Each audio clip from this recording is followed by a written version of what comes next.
that. It's basically you have the same thing, you have two different truth values. In many systems, this is not allowed at all. In this system, it is, as I said at the beginning. It's an open system, okay? You can contradict. But here, contradiction is interpreted as you have evidence from different sources which support different truth values. As far as we can assume those evidence indeed come from different sources, you see in the conclusion we do nothing but add them together. Okay, it's accumulation. So if you convert this relationship into a truth value relationship, you'll see that frequency is basically a weighted average. So what this system does, I can tell you that this number, this 0.62, actually comes from two pieces of positive evidence. Okay? So this is actually a situation you have two pieces of evidence which tell you a bird swim.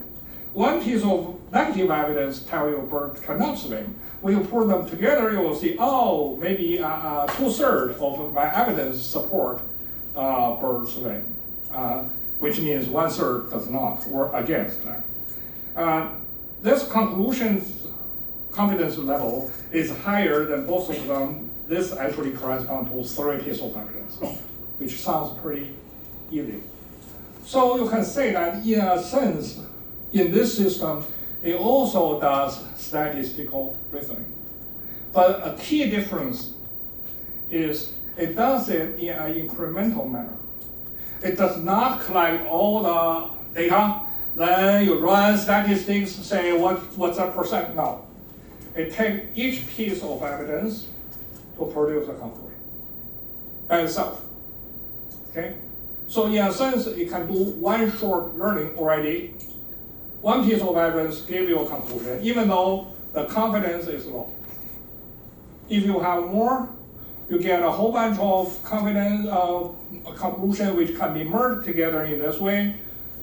So confidence will become higher and higher and higher. Frequency, you don't know. If you get positive evidence, it will go up. If you get negative evidence, it will go down.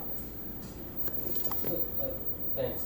So sounds to me it's a sum of the two numbers in one column, and then you times two out of 3. That's how you got the third row? Sort of, but the real thing, the real formula is in my publication is derived from this two relationship plus how truth value, that is frequency and confidence, are defined in terms of weight of evidence. Okay, it's not that simple. It's not simple as simple as what you said, but it's intuitively speaking is related to it. Yeah, because it's 2 incidents out of the next one. Yes. You may encounter, that's 2 out of 3. Yes. Okay. Yes. Now, So this is kind of like 2 out of 3. This is kind of like 3 out of 4, but not exactly because those 3 are not perfect 3. So you'll have a discount because of well, 71 is two-thirds of 107, right? not really. We don't have the time for that kind of discussion. But yeah, the intuitive idea is like that. Got it. Yeah. But I guess just try to make sure I understand. So what exactly does confidence mean here? It sounds to me it is definitely at least a qualitative expression. But for example, if I have a confidence of 71 versus confidence of 75, do they really compare? Yeah. They do? Yeah, 75 means you will have more evidence. Bigger number means more evidence by definition. Always. But evidence is defined by the confidence, which is n over n plus 1. That's sort of a different weight or different scale, right? For you. Yes. Well, in terms of, yeah, it's not a probability value. Right, they don't increase at the same rate or something. Maybe there's a cross point, even there's multi-confidence going up. But Yeah, we can discuss that later. Okay. Okay. Yeah, I really have a lot of stuff after that. So this is just to give you some flavor about the inference rule in the system. Okay. So roughly speaking, there's something called local inference rule, like a revision, and also there is a choice rule, which I don't have the time to tell you. Those rules manipulate the existing belief. It doesn't produce anything new. Then you have forward inference, that's like deduction, induction, abduction, I show you. And actually build a new relationship according to given relationship with a truth value attached. And also those rules can be used to do backward inference. That is, while the premise is a question, okay, you derive from a question and a belief to what? A new question, a derived question. Okay. Again, I'm going to skip the details. So all those things are in the system. So that's kind of like a very highly simplified version of the logic part in its core. Okay. So when you implement that into the system, you have a memory, and the memory structure include, I'm running out of the time, so I'm going to skip to a graphical representation, okay? So at this level, the memory is nothing but a directed, weighted graph, where each node is a term, each link is a statement. Okay. And there are two numbers attached, that's the truth value I just mentioned. So you have stronger relation, you have weaker relation. You have positive relation, you have negative relation. Why I have red links and white links? White links are what I call the beliefs. That's kind of like background knowledge sitting there. And the red links are the one I call the task. That's what the system is working on at the moment. A task can be a piece of new knowledge, like this one. The bottom one is kind of, I'm just telling the system that swan is a type of bird with this kind of belief. You see, what makes this system different from many other systems is whenever you tell it a piece of new information, it does not just put it into memory. No, it will do spontaneous forward inference. To say, okay, you tell me this, and I already know this, and if I take this one and this one as premise, what I'm going to build? Well, I'm going to build a new link here. And if I take this link and this link, I'm going to build a new link here. And you may say, that's too many combinations. Well, we will worry about that later, okay? Just the memory structure is something like this. How about this one? Here, the truth value is a question mark, which means it's a question. I'm asking the system to tell me how strong this relationship should be, or whether Robin swim or not. So that's a question. So the beliefs are just given knowledge, and the task can either be a new knowledge or a question to be answered at this level. So this green circle here is what I call a concept. Now, is a concept is what? It's named by a term. So this is a concept bird. What's the content? Just what I just said. The meaning of the concept bird are not the birds in the world. It's what the system knows about that term. Okay? The system currently knows that the swan is a type of bird, crow is a type of bird, a gull is a type of bird, and bird can swim to a certain degree. That's what bird means to the system at the moment.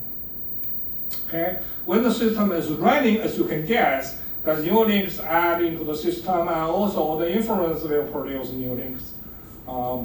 So that's why meaning change over time. And truth value also may change if you get new evidence for certain relation. So the overall architecture of the system, a highly simplified picture, is the input in a simplified form is you just give it new knowledge and new questions, and they go into a buffer. And this box is a selection mechanism. The same thing happened here and here and here. And at the moment, we should mention this insufficient resource restriction. Okay? The system has no way to think about everything.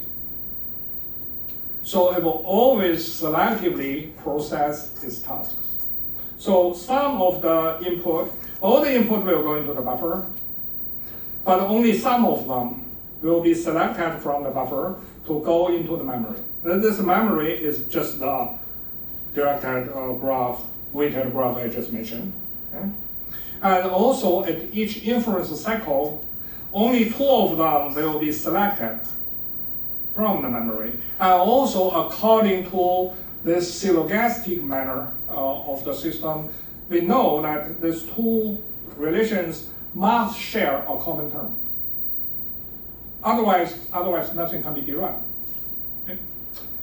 So they will be put into the inference engine, which is nothing but the bunch of rules I just mentioned, which will derive one or more than one conclusion, which will go back into the buffer. And then finish our cycle. And then we'll do it again. And some of the conclusions in the buffer will be sent to the user as output. Again, not all of them.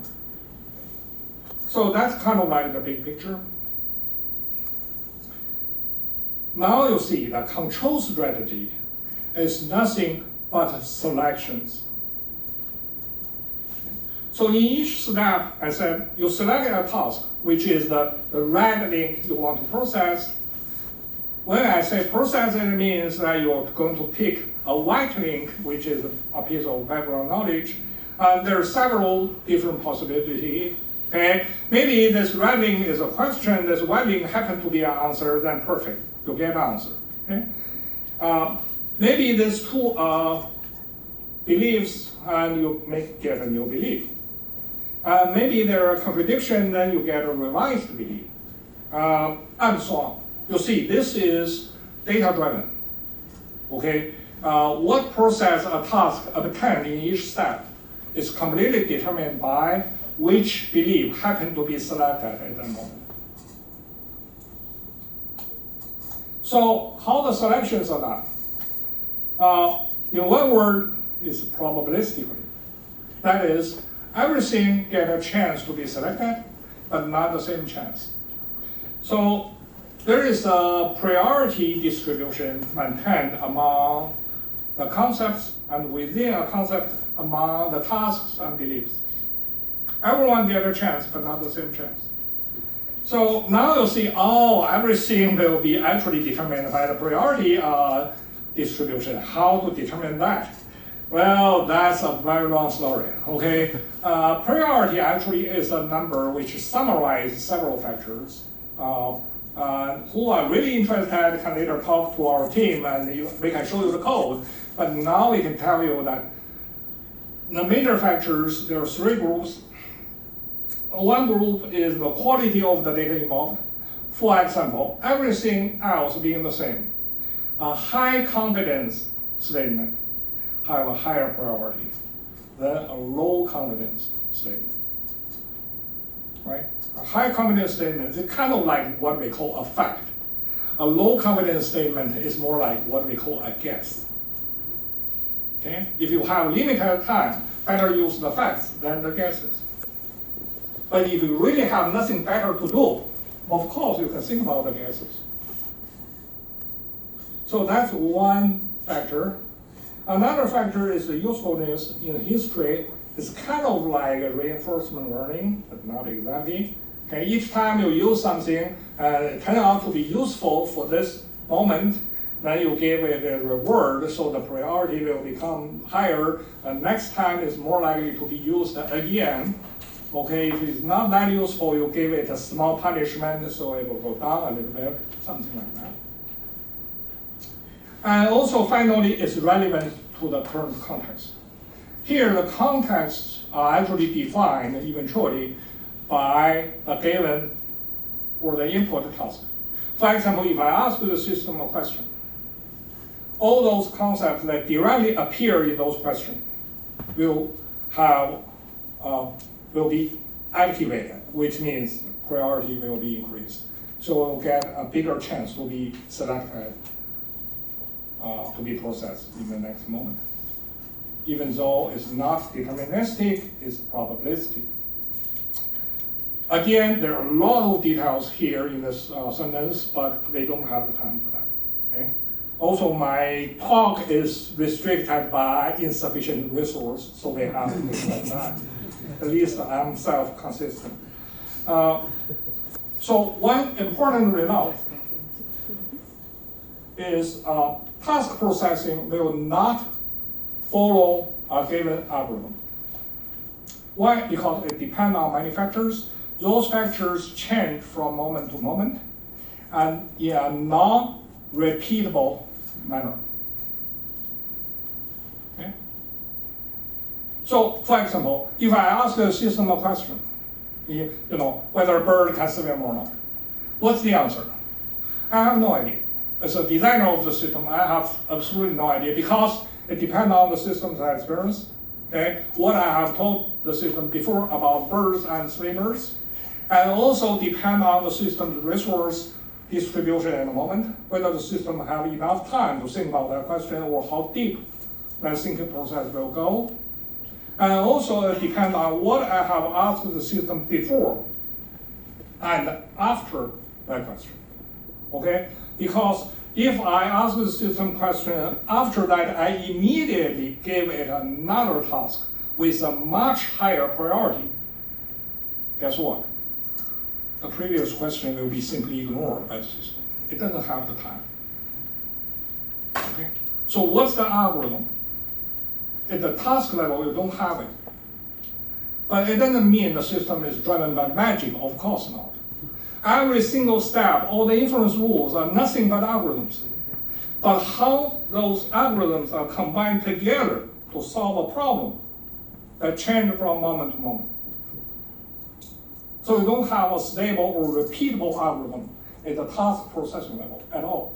No? Also, it doesn't make sense to talk about the computational complexity with respect to a given task. Okay. That change a lot of things in a theoretical discussion.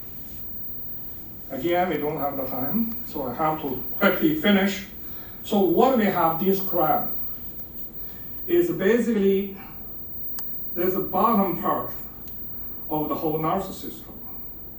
That is, well, you may think, yeah, it sounds interesting, but way too simple. Yes, that's indeed the case.